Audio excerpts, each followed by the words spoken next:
with the representative of the project, and he indicated that RD4 was acceptable to him as well.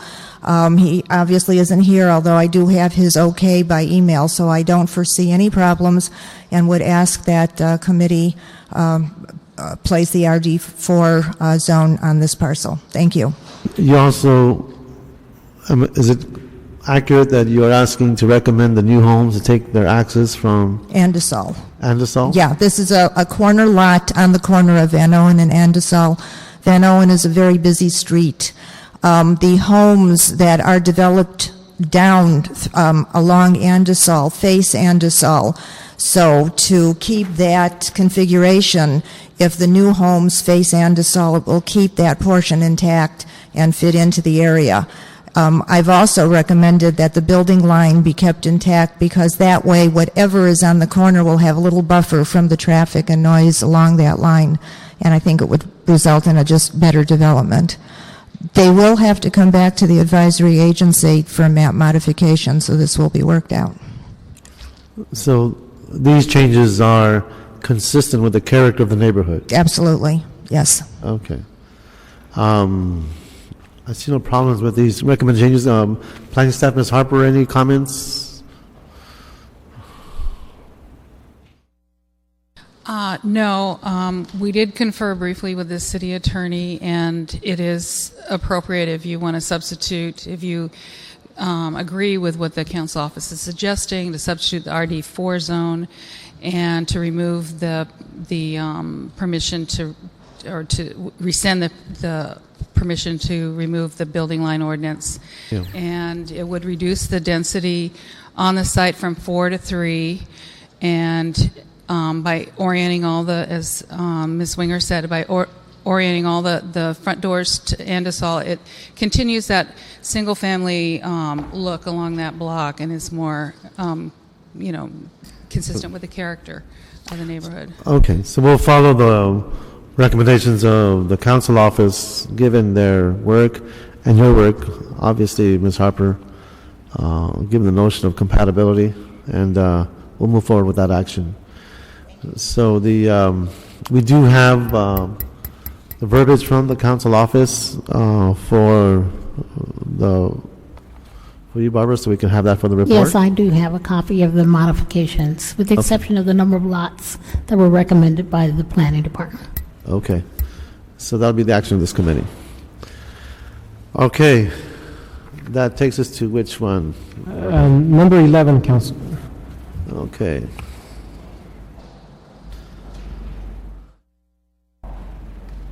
All right, we have the planning. Get this here. Good morning, Mr. Chairman. This is Theodore Irving with the planning staff. Good afternoon, sir. I'm here to present item number 11. This is an appeal of a deputy advisory, the appeal of the South Los Angeles denial of an appeal. This appeal was filed on the approval of the deputy advisory agency's track approval for tentative track map 63843-M1. This is a 41-unit condominium development. This project is located at 1408 through 1430 Washington Boulevard. The issue of the appeal is the environmental that was approved by this. The appellant is calling into question the analysis of an old structure that was on the site. Staff and subsequently the Deputy Advisory Agency and the Area Planning Commission had concluded that this particular building was just an old structure, and that the environmental evaluated as an old structure.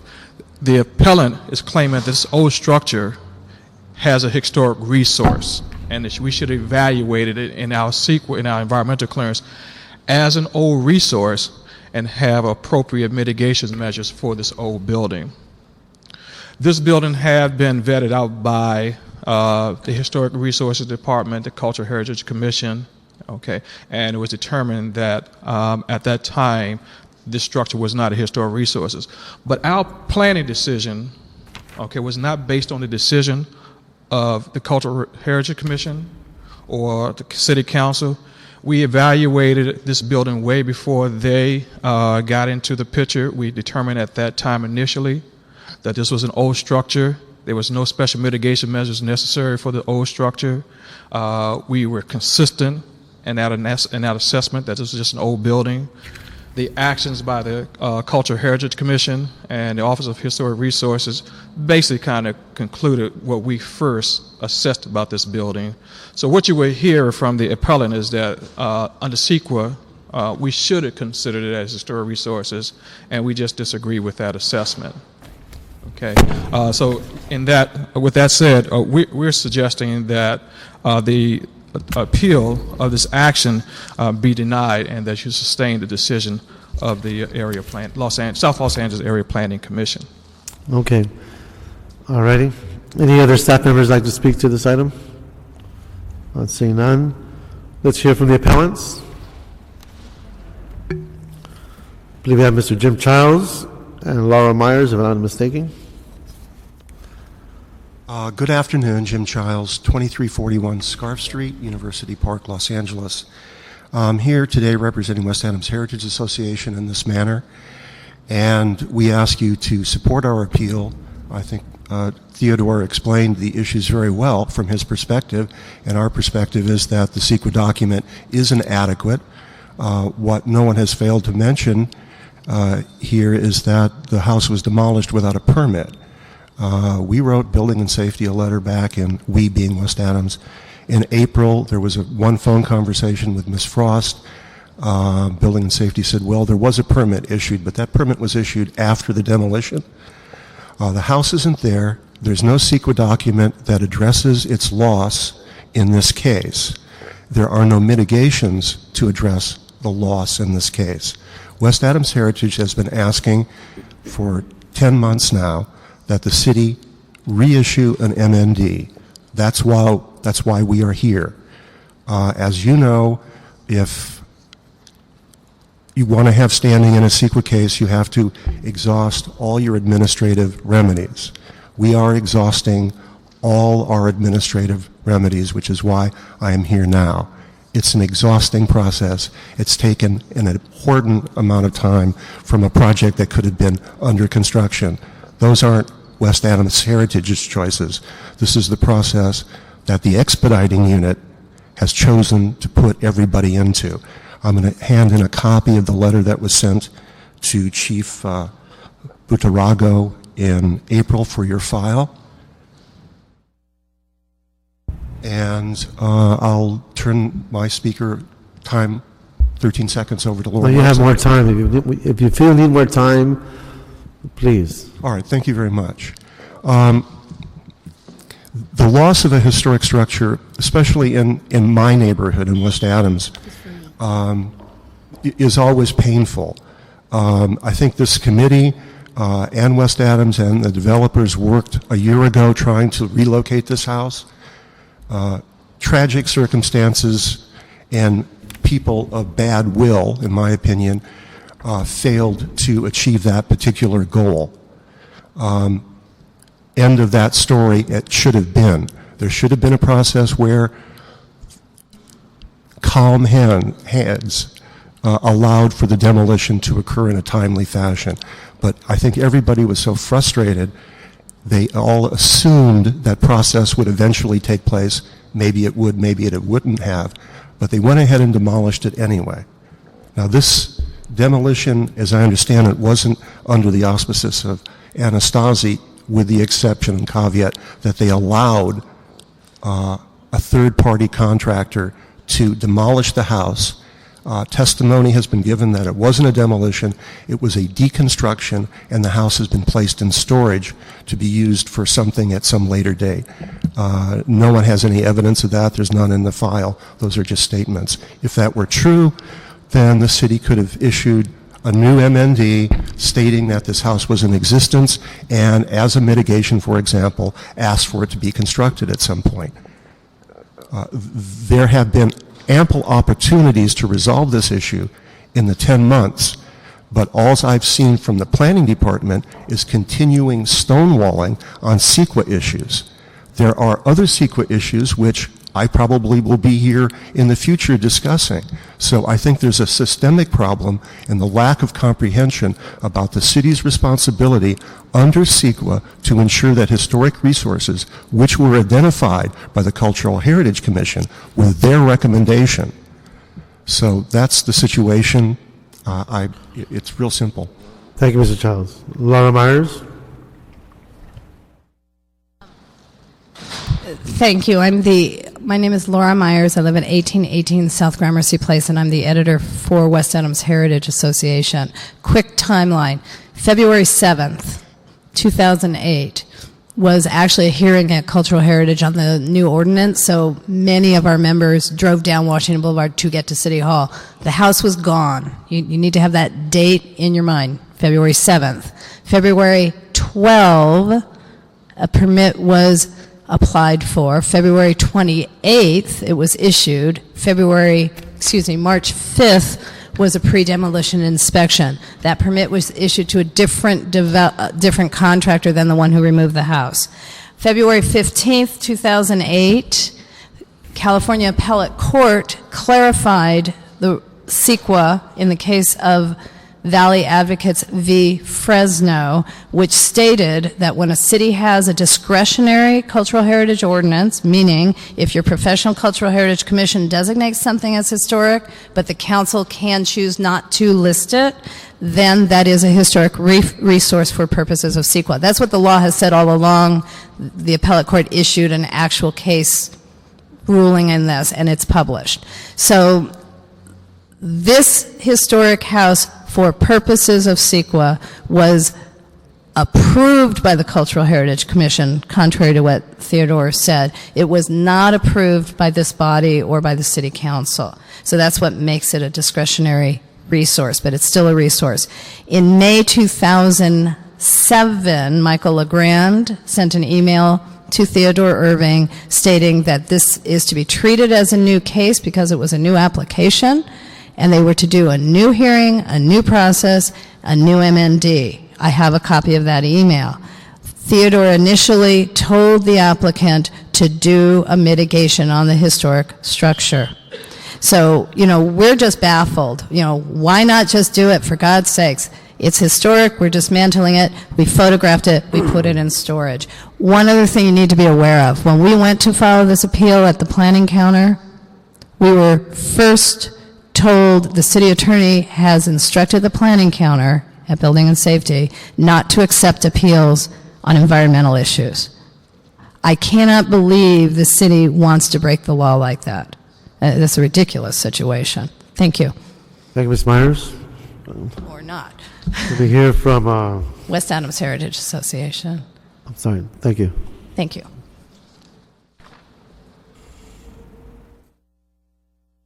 Okay, those are the two appellants on record. We'll have submitted cards. We have with us, I believe, is Chris Zelowski.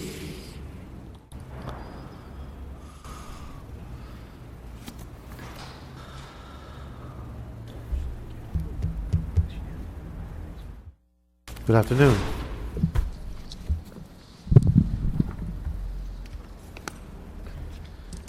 Good afternoon, Mr. Chairman, honorable committee members. Chris Zaleski with the Anastasi Development Company, 511 Torrance Boulevard, Redondo Beach.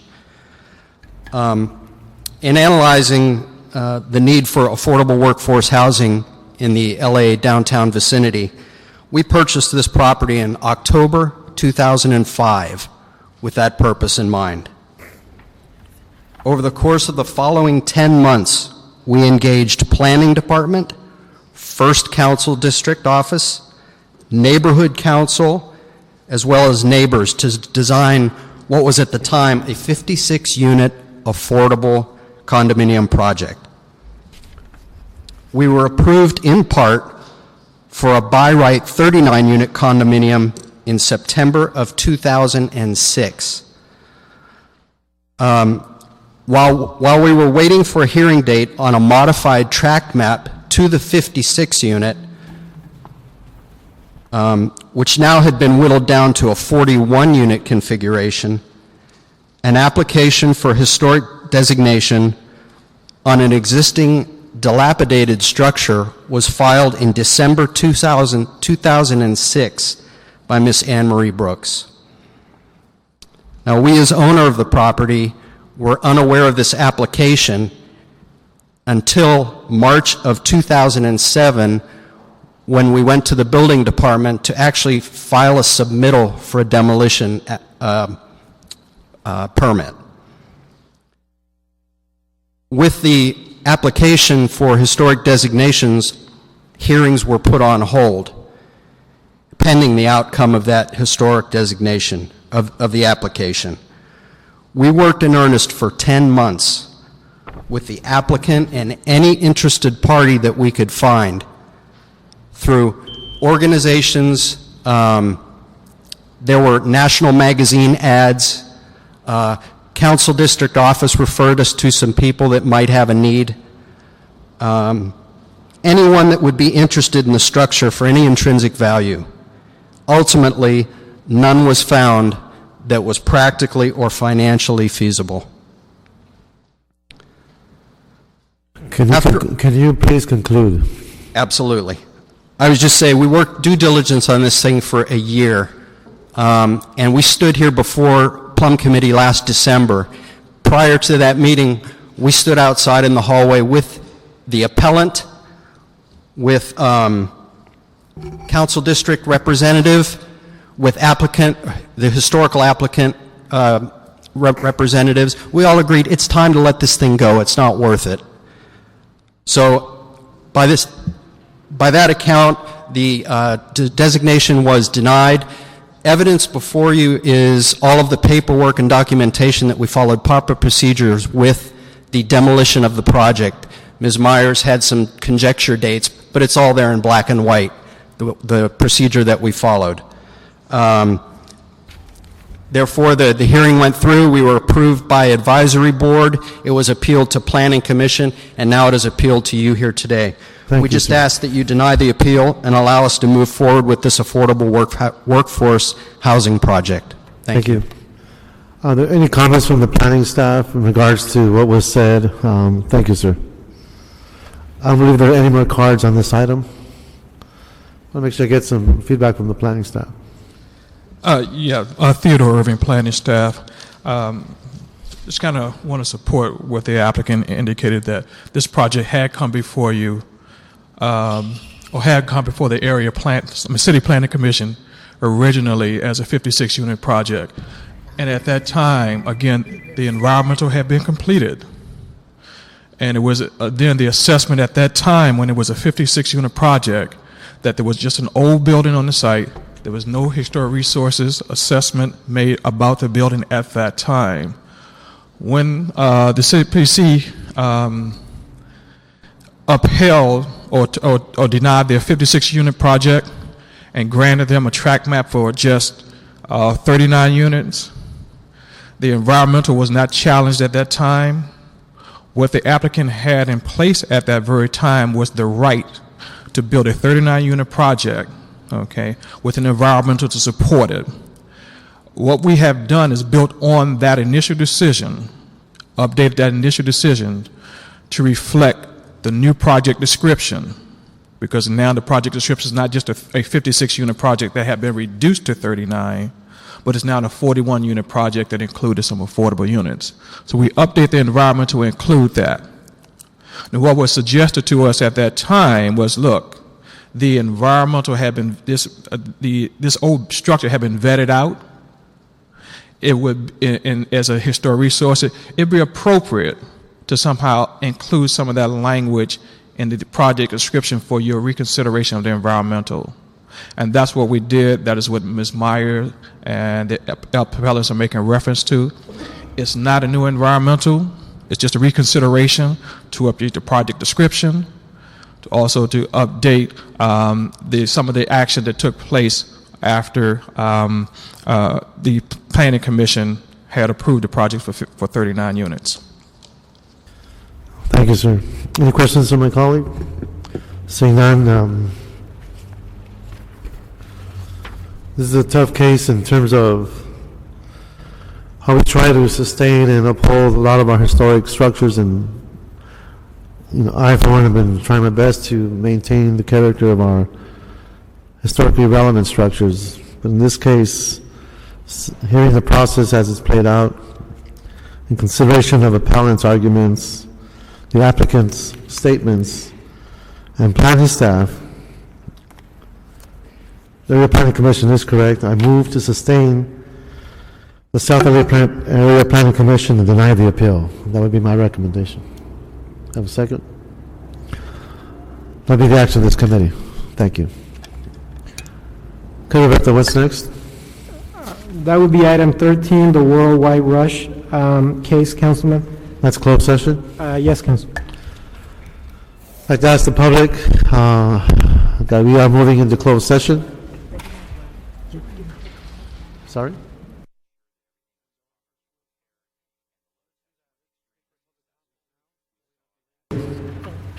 We do have some public comment cards.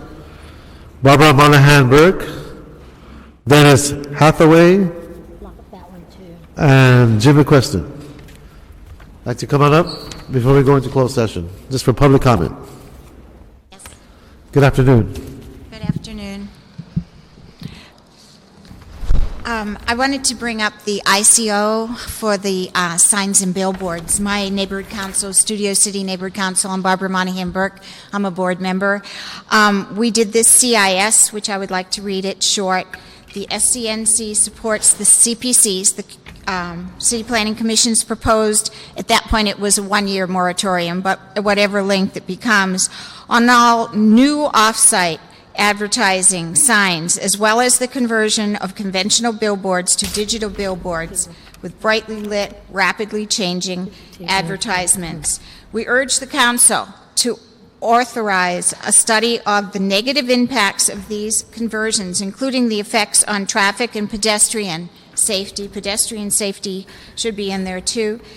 Congestion, driver distraction, which happens all the time, conversion, including the effects of the traffic, and congestion.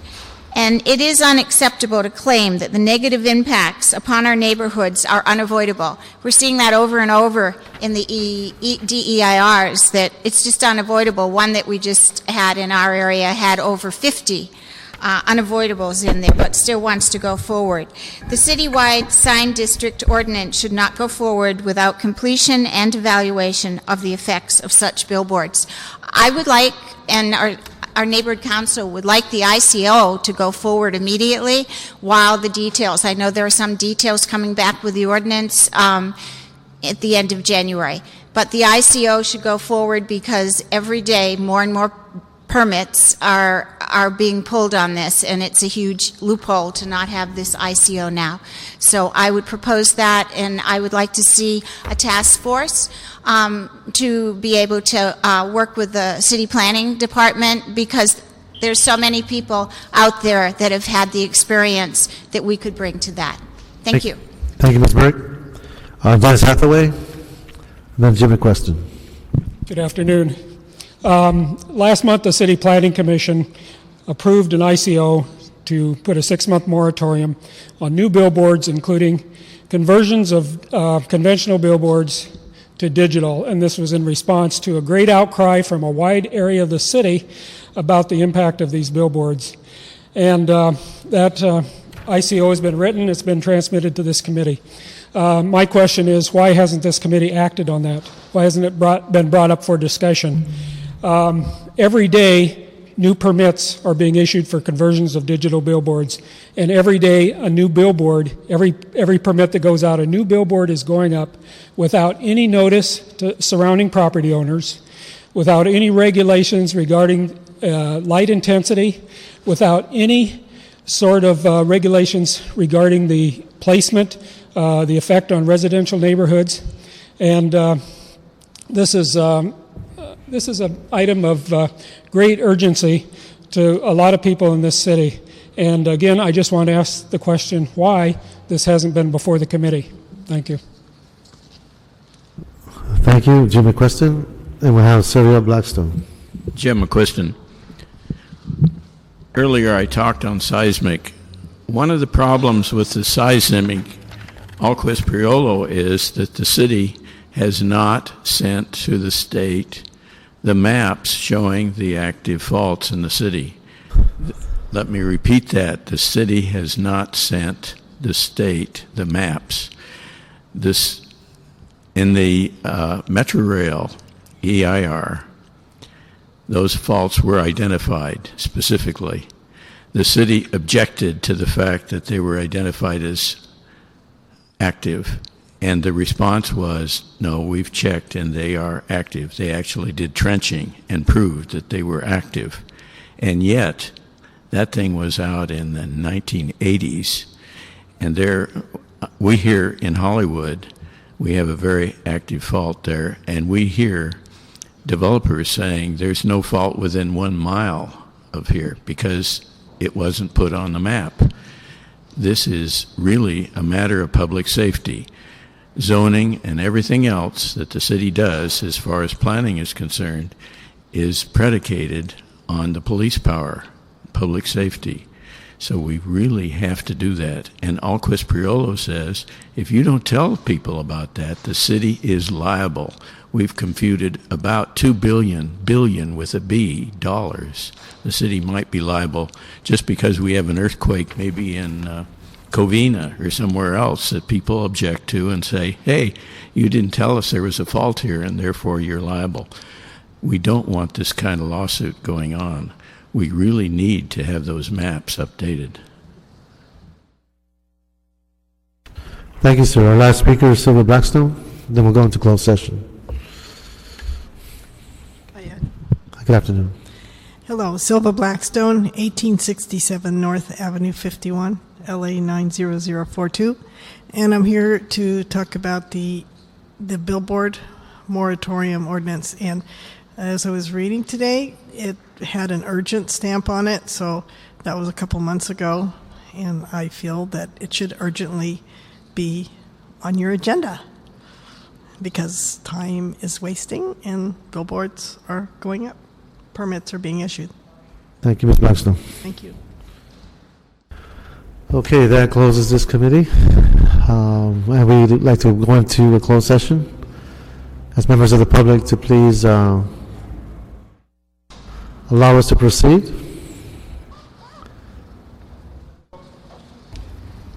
Closed session. Thank you for coming to City Hall.